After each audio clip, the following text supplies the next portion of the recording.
Thank you. Thank you all.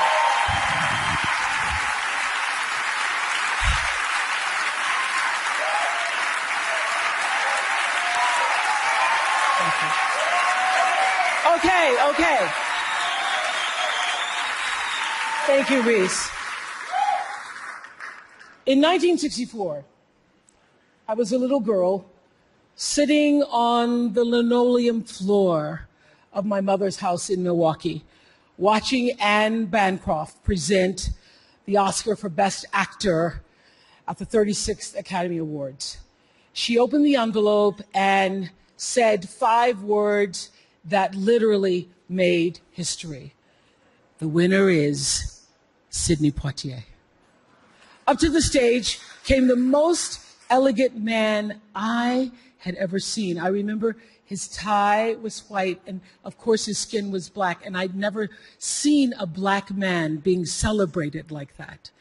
And I have tried many times to explain what a moment like that means to a little girl, a kid watching from the cheap seats as my mom came through the door, bone-tired from cleaning other people's houses.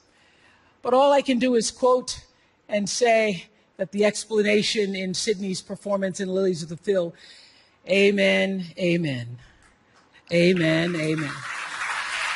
In 1982, Sidney received the Cecil B. DeMille Award right here at the Golden Globes, and it is not lost on me that at this moment, there are some little girls watching as I become the first black woman to be given the same award.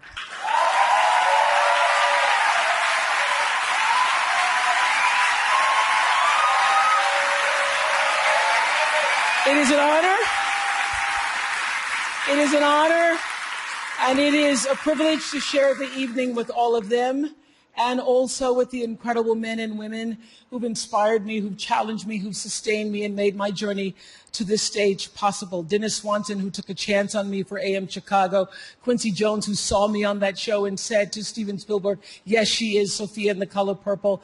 Gail, who's been the definition of what a friend is, and Stedman, who's been my rock, just a few to name. I'd like to thank the Hollywood Foreign Press Association, because we all know that the press is under siege these days.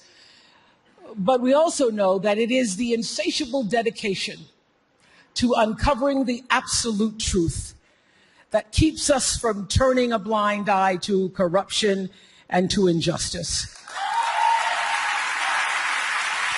to tyrants and victims and secrets and lies. I want to say that I value the press more than ever before as we try to navigate these complicated times, which brings me to this.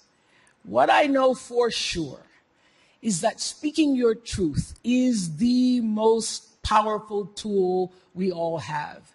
And I'm especially proud and inspired by all the women who have felt strong enough and empowered enough to speak up and share their personal stories. Each of us in this room are celebrated because of the stories that we tell. And this year, we became the story. But it's not just a story affecting the entertainment industry. It's one that transcends any culture, geography, race, religion, politics, or workplace. So I want tonight to express gratitude to all the women who have endured years of abuse and assault because they, like my mother, had children to feed and bills to pay and dreams to pursue.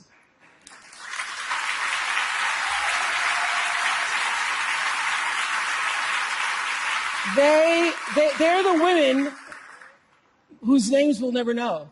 They are domestic workers and farm workers. They are working in factories, and they work in restaurants, and they're in academia and engineering and medicine and science. They're part of the world of tech and politics and business. There are athletes in the Olympics, and there are soldiers in the military. And there's someone else, Reese Taylor, A name I know and I think you should know too. In 1944, Reese Taylor was a young wife and a mother.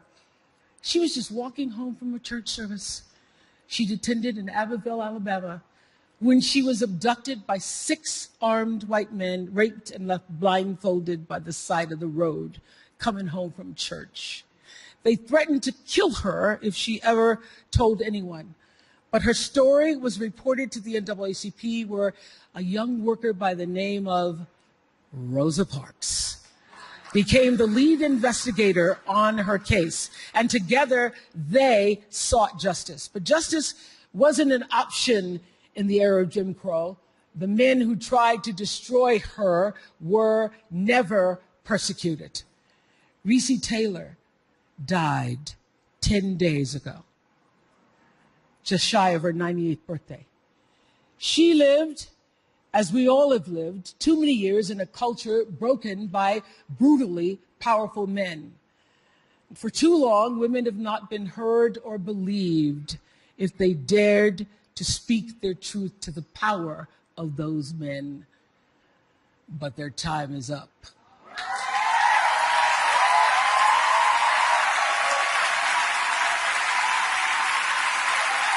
Their time is up.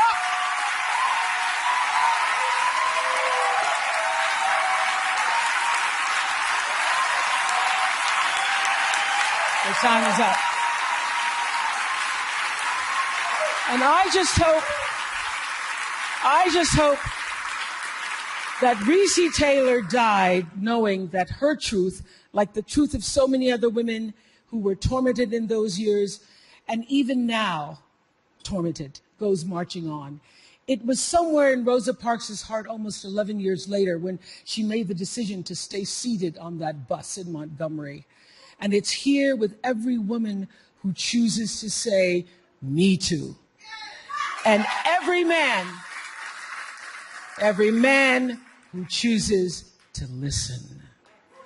In my career, what I've always tried my best to do, whether on television or through film, is to say something about how men and women really behave, to say how we experience shame, how we love and how we rage, how we fail, how we retreat, persevere, and how we overcome. And I've interviewed and portrayed people who've withstood some of the ugliest things life can throw at you, but the one quality all of them seem to share is an ability to maintain hope for a brighter morning, even during our darkest nights. So I want all the girls watching here and now to know that a new day is on the horizon. And when that new day finally dawns, it will be because of a lot of magnificent women, many of whom are right here in this room tonight, and some pretty phenomenal men fighting hard to make sure that they become the leaders who take us to the time when nobody ever has to say, "Me too," again. Thank you.